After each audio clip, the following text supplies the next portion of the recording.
All আর hypocrite. গুরু বলে শিষ্যের জন্য বাঁচছে, আমি কখনো তোমাদের বলেছি? I am leaving my life, not yours.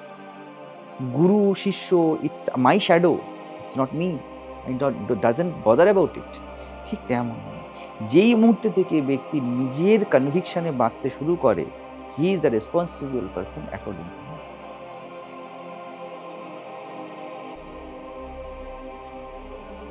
সব অনুভবের দ্রষ্টা আমি, সাক্ষীর সাক্ষী আমি, আমি ছাড়া দ্বিতীয় কিছু নেই।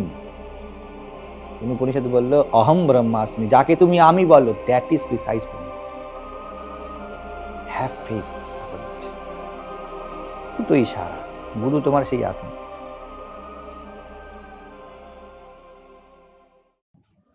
আমি কর্তা, এর থেকে সব জিজ্ঞাসার সূচনা। আপনারা যে যাই ভাবুন, যেভাবে জীবন কাটান, এর পরবর্তী যা জিজ্ঞাসা করবেন, যে যেমন, তার কেন্দ্রে ইনি বসে থাকবেন, আমি কর্তা। না হলে কোনো প্রশ্ন দাঁড়াতে পারবে না, এবং তার সাথে এটাও জানা উচিত, কোনো উত্তরও দাঁড়াতে পারবে না। সব প্রশ্ন কোনো কর্তার জন্য, কোনো জিজ্ঞাসুর জন্য। সব প্রশ্ন, সব উত্তর কোনো না কোনো অসম্পূর্ণ, অতৃপ্ত কর্তার জন্য, যে বলছে আমি নিজেতে পূর্ণ নই, আমার কিছু চাই। এখানে অষ্টাবক্র বলছেন, তুমি কর্তা নও। তোমাকে এই সাপ চারিদিকে যেন এক অজগর জড়িয়ে ধরেছে। এই কর্তৃত্বের প্যাঁচ থেকে বেরোনো খুব মুশকিল। ঘর ছাড়ে, সংসার ছাড়ে, যোগী হয়, তারপরে আমি যোগী, এতে ফেসে যায়। আমাদের সবকিছু যেন জগৎকে কিনতে গিয়ে বিক্রি হয়ে গেছে। আপনি আপনার জিনিসপত্র কিনে ঘর তো ভরিয়ে ফেলেছেন, কিন্তু কোথাও যেন নিজেকে বেঁচে ফেলেছেন।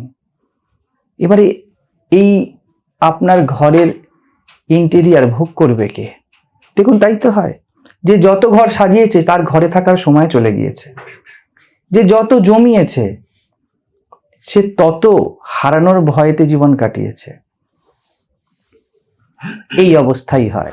কিন্তু একটি তো জিনিস পরিষ্কার, বলছি কৃষ্ণ সর্প দংশন, সহজ কথা। ব্যথা হচ্ছে?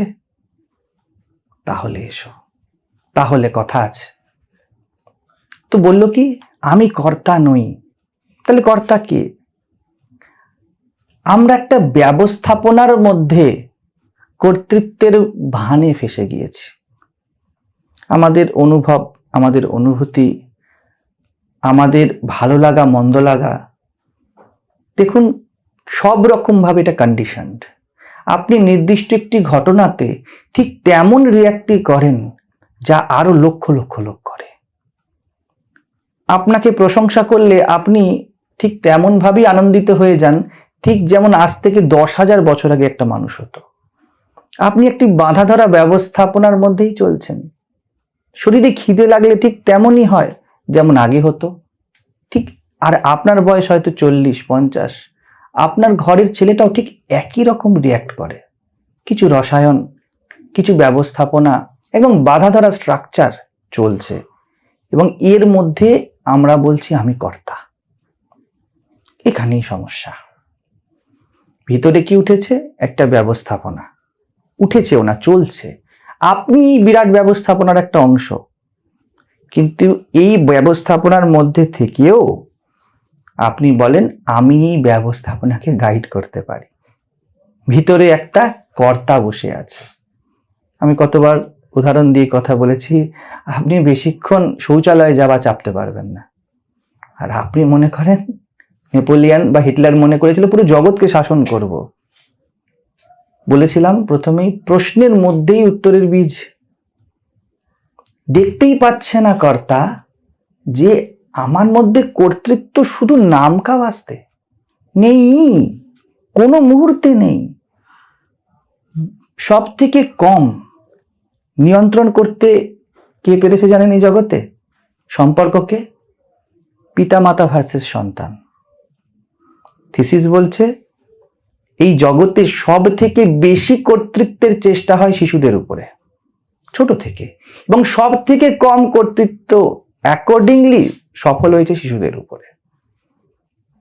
98% পিতামাতা তাদের সন্তান নিয়ে খুশি নয় এই জগতে। অদ্ভুত ব্যাপার, তবু আমরা বলি আমি কর্তা। আপনার সন্তান আশাও কন্ডিশন ছিল, এই মুহূর্তেও সে একটা ব্যবস্থাপনার অংশ। তার মূল্যবোধ, তার ভ্যালু সিস্টেম আপনি উপরে উপরে অনেক কিছু তৈরি করে দিতে পারেন, আপনি মনে করেন আপনি পারেন, কিন্তু যদি পিছনের শৃঙ্খলা দেখেন, দেখবেন আপনি কোনো কন্ডিশনিং এর অংশ। আপনি যার কাছে ছিলেন তিনি একটা কন্ডিশনিং এর অংশ, এবং এই টোটালিটি, এই সমাজ ব্যবস্থা একটা বাঁধাধরা ছকের মধ্যে দিয়ে চলছে, এবং প্রত্যেকের মনে হচ্ছে আমি কর্তা, আমি গাইড করছি। এখানে অষ্টাবক্র বলছেন, যদি সুখী হতে চাও তাহলে বিশ্বাস অমৃতম পিত্বা, আমি কর্তা নই, এই বিশ্বাস করো আর সুখী হয়ে যাও। এখানে অষ্টাবক্র যখন বলেন, বা অষ্টাবক্রের মতো যখন কেউ বলে বিশ্বাস আর বলে সুখী, তখন এর অর্থটা একটু অন্যরকম ভাবে বুঝতে হবে। বিশ্বাস মানে আন্ডারস্ট্যান্ডিং, বোঝা। বিশ্বাস মানে এখানে মান্যতা নয়। আর সুখী অর্থাৎ শান্তি। এখানে সুখ দুঃখের দ্বৈতের কথা বলা হচ্ছে না। তুমি নিজেকে অকর্তা এটা বুঝে, এটা দেখে শান্ত হয়ে যাও। এই শান্তির বাহ্যিক ম্যানিফেস্টেশন আমরা যেমন মনে করি তেমন নয়, কারণ আমরা তো শান্তিকে কর্তা হয়ে মনে করি যে শান্তি কি হবে। কর্তার জন্য দুটো ডেফিনেশন, সুখী বা দুঃখী। কর্তা কখনো এর বাইরে কিছু বুঝতে পারে না, কিন্তু যখনও বলা হয় শান্তি, তখন সুখ দুঃখের থেকে আলাদা কিছু বলা হচ্ছে। আপনাকে বাইরে থেকে কিছু নিয়ে এসে সুখী করা যাবে, আবার বাইরের কোনো পরিস্থিতি বদলে আপনাকে দুঃখী করা যাবে, কিন্তু এই দুইয়ের মধ্যে আপনাকে উদাসীন করা যাবে না। এমন ব্যবস্থাপনা জগতে, ব্রহ্মাণ্ডে কোনো ভগবানের কাছেও নেই, কোনো ব্রহ্মের কাছেও নেই যে আপনাকে শান্ত করতে পারে আপনি না চাইলে। আপনাকে সুখী করা যাবে, সুখ দেওয়া যাবে। ভেবে দেখুন, আপনাকে দুঃখও দেওয়া যাবে, কিন্তু আপনি একমাত্র বলতে পারেন এগুলি সরাও, আমি শান্তি চাই। এটা আপনাকে কেউ দিতে পারবে না। এটা আপনার সম্পূর্ণ ঐকান্তিক নির্ণয়। তো তাহলে কর্তা কে? শ্রীকৃষ্ণের কথায় প্রকৃতি, একটা সিস্টেম কাজ করছে। আর আমাদের মধ্যে যে কর্তা বা যে অহং সবসময় দুঃখ পাচ্ছে, যার জন্য এত কথা, সেও এই প্রকৃতির থেকে সম্পূর্ণ ভিন্ন, আলাদা কিছু। আপনি এর থেকে সম্পূর্ণ আলাদা কিছু। এই ব্যবস্থাপনাটা কেমন? ঠিক একটা যন্ত্রের মতো। যন্ত্র কখনো বলবে না যে আমি করছি। ঠিক তেমনি আপনার খিদে উঠছে, আপনার ইনডাইজেশন হয়েছে, আপনার যা কিছু হয়েছে, একটা ব্যবস্থাপনা চলছে, এর মধ্যে আপনি বলছেন আমার হয়েছে, আপনি বলছেন বুড়ো হয়ে গেছি। আপনি বুড়ো হয়ে গিয়েছেন? আপনার নির্ণয় ছিল বুড়ো হয়ে যাওয়া। আপনি বলছেন আমার খুব খিদে পাচ্ছে, এখানে আমি কোথাও আছে যার খিদে পাচ্ছে? তো এটা কোথায় আছে? এই কর্তৃত্ব কোথায় আছে? বলছে এ কি নেই কোথাও? আমি কর্তা নই, তার মানে কর্তৃত্ব নেই। আমরা ধরিনি কর্তৃত্ব নেই। অষ্টাবক্র বলছে না, আছে, আউট দেয়ার, ওইখানে, তোমার কাছে না। এই গাছটি এই মুহূর্তে এর কিছু বৃদ্ধি হচ্ছে, কিছু ক্ষয় হচ্ছে, আপনি দূরে আছেন। আপনি কি ত্বরান্বিত করতে পারবেন না? এর মতো বাড়বে। আপনি এর গাছপালার ছাঁটতে পারেন, কিন্তু এ কিভাবে কোন দিক দিয়ে ডাল বেরোবে তাতে আপনার কোনো হাত নেই। কিন্তু আপনার মনে হয় আই ক্যান গাইড ইট, আমি পারি। বলছে একটু দূরে রাখো এই পাড়াকে।